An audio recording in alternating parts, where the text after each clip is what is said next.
¿Están ahora mismo los supermercados aprovechándose de los consumidores para disparar sus márgenes de beneficio? Veámoslo. Los estados crean problemas y luego buscan chivos expiatorios a los que responsabilizar de esos problemas. Un ejemplo muy claro de esta última máxima lo hallamos en la ola de inflación global que hemos vivido durante los últimos años y que en buena medida ha sido provocada por los excesivos estímulos monetarios y sobre todo fiscales que han puesto en práctica los estados occidentales entre el año 2020 y el año 2022. Esos excesivos estímulos de gasto han provocado una alza generalizada de los precios que también ha hallado su réplica en los precios de los alimentos, en la cesta de la compra que día a día o semana a semana ha de pagar el español promedio. Es bastante evidente y notorio que en los últimos años el precio de los alimentos se ha encarecido de manera estructural y sostenida. No estamos ante un mero encarecimiento transitorio como consecuencia de algún tipo de carestía relativa. No, estamos, en términos generales, ante un encarecimiento permanente, ante un alza permanente del precio de los alimentos derivado del exceso de gasto nominal introducido en la economía por nuestros estados. Un exceso de gasto nominal que se ha materializado en una depreciación de la moneda, del instrumento que utilizamos para atesorar valor y para efectuar transacciones, y que por tanto, como se ha depreciado la moneda, también lo han hecho, de manera estructural y sostenida, el precio de todo aquello que compramos con esa moneda, entre ellos los alimentos. Pues bien, los estados occidentales, en lugar de asumir su responsabilidad en este encarecimiento estructural de los alimentos, lo que han tratado de hacer, ya sea directamente a través de la clase política o indirectamente a través de la correa de transmisión de las consignas políticas que muchas veces son los medios de comunicación, ha sido tratar de culpar a los empresarios por esa alza estructural de los precios, y más en concreto, en España, a los empresarios de un sector particular, el sector de los supermercados. Se nos ha dicho que durante los últimos años los alimentos se han encarecido tanto porque los supermercados han aumentado de manera absolutamente desaforada y absolutamente desproporcionada sus márgenes de beneficio. Que los supermercados han subido mucho los precios de los productos que venden, a pesar de que sus costes no se han incrementado en la misma magnitud.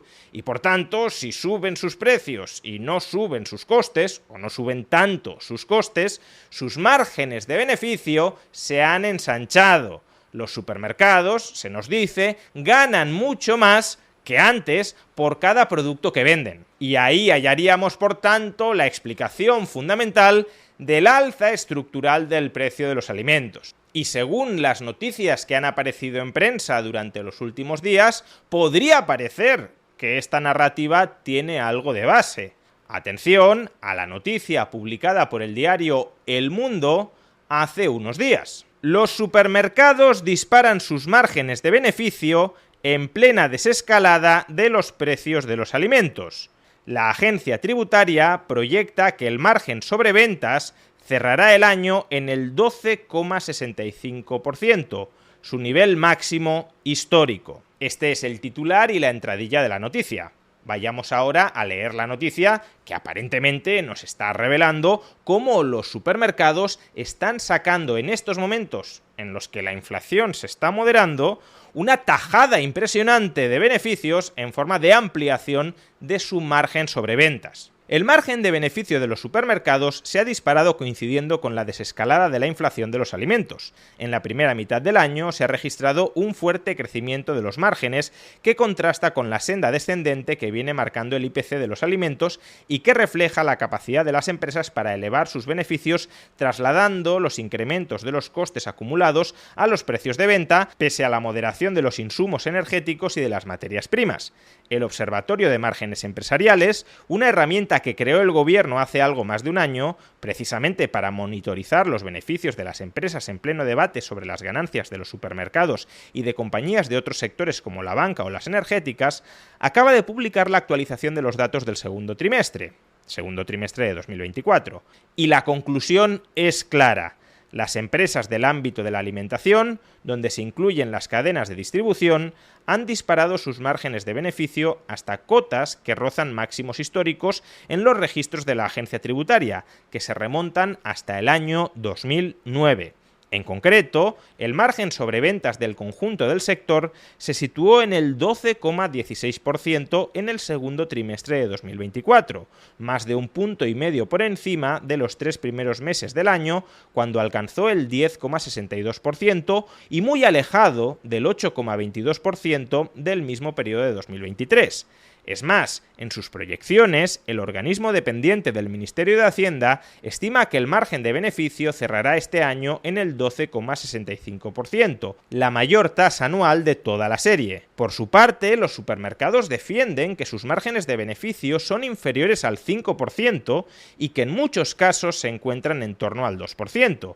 Pero lo cierto es que las principales cadenas que operan en España cerraron el año pasado con beneficios récord, tras haber superado lo peor de la crisis inflacionaria que se inició a finales de 2021 y estalló en 2022 por la guerra en Ucrania.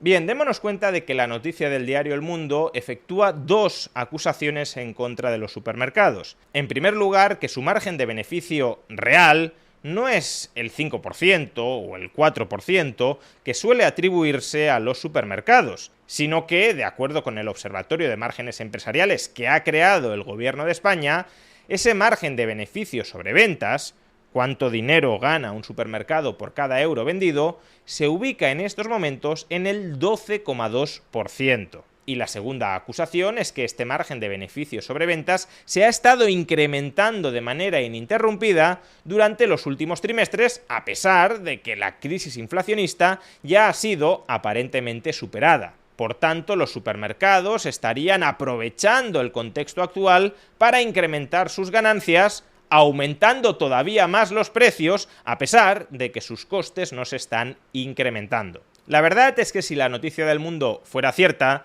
resultaría bastante sorprendente y enmendaría la plana a muchos de los vídeos que hemos publicado en este canal y en los que hemos explicado que el margen de beneficios sobre ventas de los supermercados se ubica en realidad por debajo del 5% y en algunos casos por debajo del 1%. Es decir, que los supermercados, en términos generales, ganan muy poco por cada unidad vendida. Por cada euro de ventas apenas ganan 5, 4, 3, 2 o menos de un céntimo. La razón por la que los supermercados ganan mucho dinero a pesar de tener un margen de beneficio sobre ventas tan reducido, hay que hallarlo en su enorme volumen de ventas. Como los supermercados venden muchísimo, aunque solo ganen unos céntimos por cada euro vendido, si venden muchísimos euros, ganan muchísimos céntimos de muchos euros vendidos y por tanto al cabo del año muchos cientos de millones de euros. Pero claro, lo que nos está diciendo el diario El Mundo y supuestamente también el Observatorio de Márgenes Empresariales es que el margen de beneficios sobre ventas de los supermercados no es del 5, del 4, del 3, del 2 o del 1%, sino que está en el 12,2% y en máximos históricos. ¿Quién tiene razón y quién se equivoca en este debate? Pues mucho me temo que quien se equivoca en este debate es el diario El Mundo, ni siquiera el Observatorio de Márgenes Empresariales creado por el gobierno, sino el diario El Mundo por no interpretar correctamente lo que está diciendo este observatorio. Y es que el diario El Mundo ha redactado esta noticia a partir de los datos de la industria de la alimentación. Técnicamente ha cogido los datos del código 10 de la CENAE, de la Clasificación Nacional de Actividades Económicas. El código 10 de la CENAE es, como digo, la industria de la alimentación. ¿Y qué sectores económicos incluye la industria de la alimentación? Pues el procesado y conservación de carne y elaboración de productos cárnicos, el procesado y conservación de pescados, crustáceos y moluscos, el procesado y conservación de frutas y hortalizas, la fabricación de aceites y grasas vegetales y animales, la fabricación de productos lácteos, la fabricación de productos de molinería, almidones y productos amiláceos, la fabricación de productos de panadería y pastas alimenticias, la fabricación de otros productos alimenticios y la fabricación de productos para la alimentación animal. Como vemos, el código 10 de la CENAE, que es de donde extrae sus datos la noticia del Mundo, del Observatorio de Márgenes Empresariales, pero del epígrafe con código 10 de la CENAE dentro de este observatorio, como vemos, la industria de la alimentación no incluye la distribución de alimentos, es decir, no incluye a los supermercados, incluye a la industria que fabrica alimentos, no incluye la distribución de esos alimentos a través de los supermercados. Por tanto, claro, lo que hace el mundo es ir al Observatorio de Márgenes Empresariales, coger los datos de márgenes empresariales de la industria de la alimentación y decirnos, fijaos cómo ha aumentado durante los últimos trimestres el margen de beneficios de la industria de la alimentación. Se ubica, como podemos ver en este gráfico, en el 12,2%, uno de los más altos de toda su historia reciente. Bien, pero es que eso no son los supermercados. Eso es, repito, la industria que fabrica alimentos. ¿Y qué sucede cuando, en cambio, extraemos los datos del epígrafe 471 de la CENAE, es decir, el epígrafe relativo al comercio al por menor en establecimientos no especializados, es decir, el epígrafe donde se incluyen los supermercados? ¿Qué sucede cuando extraemos de aquí los datos? Pues que obtenemos un gráfico como el siguiente. En este gráfico está reflejado el margen de beneficios sobre ventas, corregido por efectos estacionales y de calendario, de los supermercados, o más técnicamente del comercio minorista en establecimientos no especializados. Y lo que podemos observar con claridad en este gráfico es que las dos acusaciones que lanzaba el diario El Mundo para validar el relato propagandístico de la política occidental de que la inflación de los alimentos es responsabilidad de los supermercados son dos acusaciones falsas. En primer lugar, el margen de beneficios de los supermercados no se ubica en el 12,2%, sino entre el 4 y el 5%. De hecho, en el segundo trimestre de 2024, más cerca del 4 que del 5%, que es, de hecho, el margen de beneficios sobre ventas que la propia industria, el propio sector de los supermercados, le informaba al diario El Mundo que tenía cuando se le preguntaba al respecto. Y en segundo lugar, no es verdad que el margen de beneficios sobre ventas de los supermercados se haya estado incrementando durante los últimos trimestres conforme la inflación se iba moderando. Al contrario, ese margen de beneficios sobre ventas se ha mantenido más o menos estable o, si acaso, ha ido descendiendo, hasta el punto de que en estos momentos se ubica en uno de los niveles más bajos desde el año 2015. Por tanto, como digo, es todo lo contrario a lo que nos está diciendo el diario El Mundo. No se halla en máximos históricos, sino más bien cerca de mínimos históricos. No está en el 12%, sino más bien en el 4%. Y para esto no hay que retorcer los datos de ninguna manera. Hay que ir a la fuente en la que supuestamente se basa el diario El Mundo para redactar esa noticia, el Observatorio de Márgenes Empresariales, y seleccionar adecuadamente el sector que quieres estudiar, no la industria de la alimentación, sino la distribución generalista de alimentos y de otros productos. Así que no, cuando quieran buscar culpables del encarecimiento estructural de los alimentos en Occidente, no miren a los supermercados, miren más bien al establishment político.